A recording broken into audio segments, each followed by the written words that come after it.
All right, guys, let's talk about it. Success is as dangerous as failure. Hope is as hollow as fear. We're going to talk about success. When you're successful, you intimidate people. You make them jealous. You make them uncomfortable. You make them envious.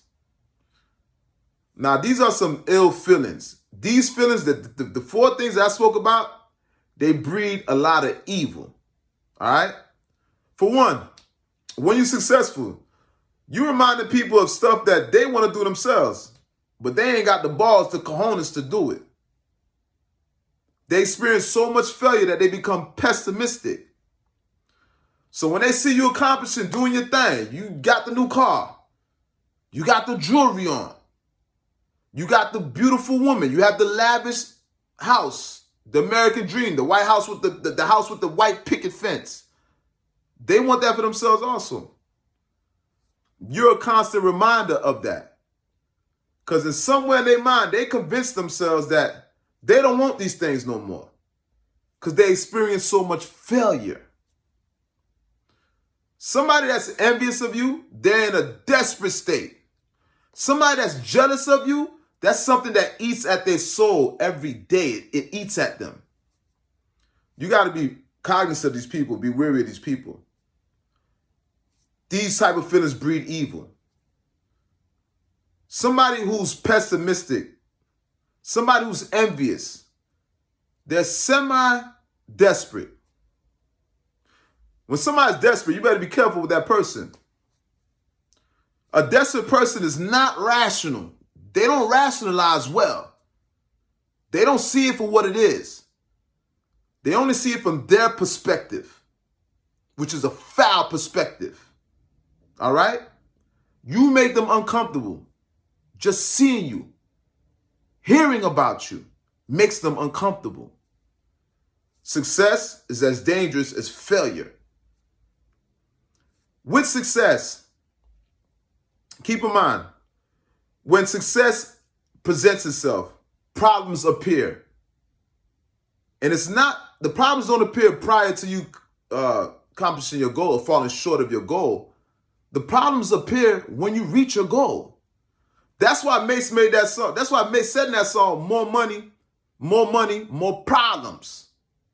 It's just super true. Anybody that's successful can tell you that. More money, more problems. It's just evident. All right? Now, with that being said, success can make you lazy, make you arrogant. So when you get lazy, you fall, you're not on your A game no longer, right? So when you get lazy now, you don't accomplish. You got everything that you wanted. You got the house, you got the car, you got the jewelry, you got the beautiful women, right? You kind of forget what got you there. You kind of lose focus, right? You don't remember, and you're not continuing to do the same things that you did to get you where you're at. Your regiment changes. You're not on the ball no longer. Arrogancy sets in. You start being arrogant. Like your shit don't stink. You kind of throw caution to the wind. You don't listen to people no more. Especially if they don't have the same accomplishments as you. Especially if they're not as successful as you in your field. Or maybe they were successful at one point and they met their demise prematurely. You don't regard their opinion no more. You don't embrace their wisdom no longer. That's part of your arrogance. You see, power, we get drunk off of power. We get drunk off of power. Power is like a wolf tasting blood. Once you taste blood, you want to taste it again. You taste the blood on your fangs. All right? Once you receive power, power is like poison. You can't go back to the lifestyle. You can't go back to that person once you achieve power.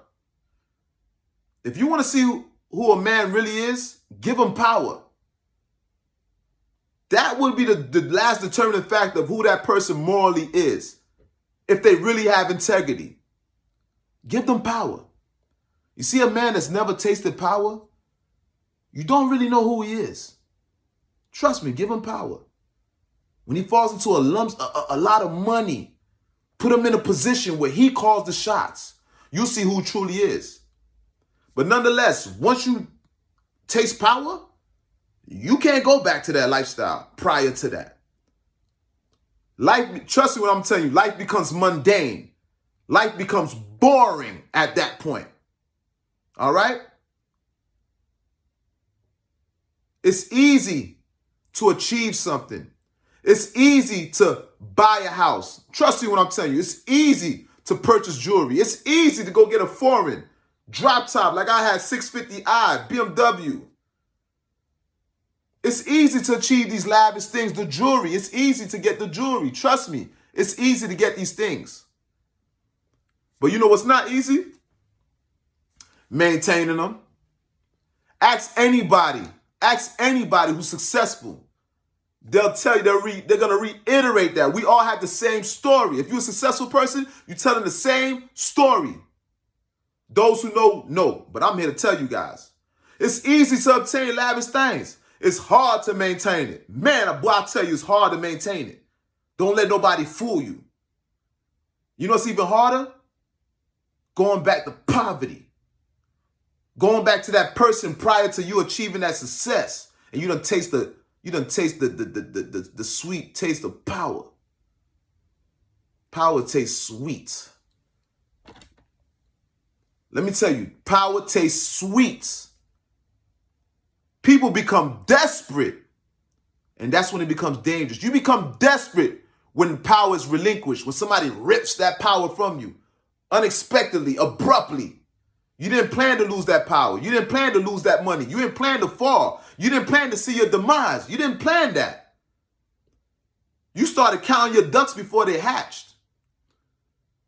You start assuming what your future is going to be like. You're looking at your trajectory. You forgot all about the actual work that you had to put in. You start counting your ducks before they hatch. And this whole dream gets ripped from under you. Do you know what that can do to a man? Why do you think people just go out there, women go out there and sell their body, men go out there and sell drugs, cutthroatness, niggas is robbing each other, people robbing each other? Why you think?